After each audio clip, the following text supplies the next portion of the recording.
इस प्रकार इंद्रियों के विषय में आस्तिक के त्याग को परमात्मा की प्राप्ति में हेतु बतलाकर अब इस श्लोक में इंद्रियों के भोगों का दुख का कारण और अनित्य बतलाते हुए भगवान उनमें आस्तिक रहित होने के लिए संकेत करते हैं। ये ही संस्पृष्टा भोग का दुख योन्य अवते आदंतवंत कौन्तेय न तेषु रमते हो।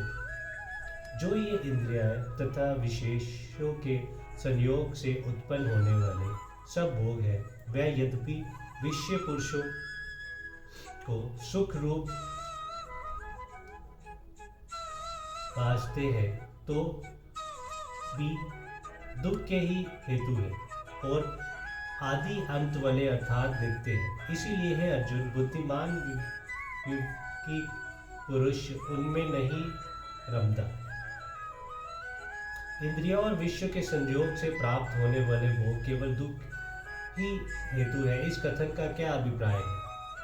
जैसे पतंगे अज्ञानवश परिणाम न सोचकर दीपक की लो को सुख का कारण समझते हैं, और उसे प्राप्त करने के लिए उड़ उड़कर उसकी ओर जाते तथा उसमें पकड़कर भयानक ताप सहते हैं और अपने दग्ध पर डालते हैं, वैसे ही अज्ञानी मनुष्य भोगों का सुख के कारण समझकर तथा उनमें आसक्त होकर उन्हें भोगने की चेष्टा करते हैं और परिणाम में महान दुखों को प्राप्त होते हैं। विषयों को सुख के हेतु समझकर उन्हें भोगने से उनमें आस्तिक बढ़ती है। आस्तिक से काम क्रोधी अनर्थों की उत्पत्ति होती है और फिर उनसे भांति भांति के दुर्गंध और दुराचार आकर उन्हें चारों ओर से घेर लेते हैं। परिणाम ये होता है कि उनका जीवन पापमय हो जाता है और उसके फलस्वरूप उन्हें इस लोक और परलोक में विविध प्रकार के भयानक ताप और यातनाएं भोगनी पड़ती है। विषय भोग के समय मनुष्य ब्रह्मवश जिन स्त्री प्रसिद्धि भोगों को सुख का कारण समझता है, वह ही परिणाम में उसके बल, वार्य, आयु तथा मन, बुद्धि, प्राण और इंद्रियां की शक्ति का क्षय करके और शास्त्र विरुद्ध होने पर तो परलोक में भीषण नरक अंतर नादि की प्राप्ति कराकर महान दुखों के हेतु बन जाते हैं। इसके अतिरिक्त एक बात यह है कि अज्ञानी मनुष्य जब दूसरों के पास अपने से अधिक भोग सामग्री देखते हैं, तब उसमें मन में ईर्ष्या की आग जल उठती है और वह उससे जलने लगता है।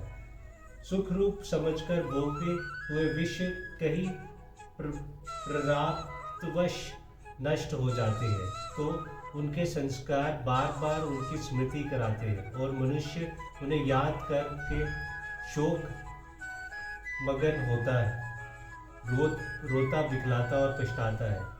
इन सब बातों पर विचार करने से यही सिद्ध होता है कि विषय के संयोग से प्राप्त होने वाले वास्तव में स्वतः दुख के ही कारण है। उनमें सुख का लेश भी नहीं है। अज्ञानवश भ्रम से ही वे सब रूप प्रतीत होते हैं, इसीलिए उनको भगवान ने केवल दुखों के हेतु बतलाया है। भोगों की आदि अंत वाले बतलाने का क्या अभिप्राय है?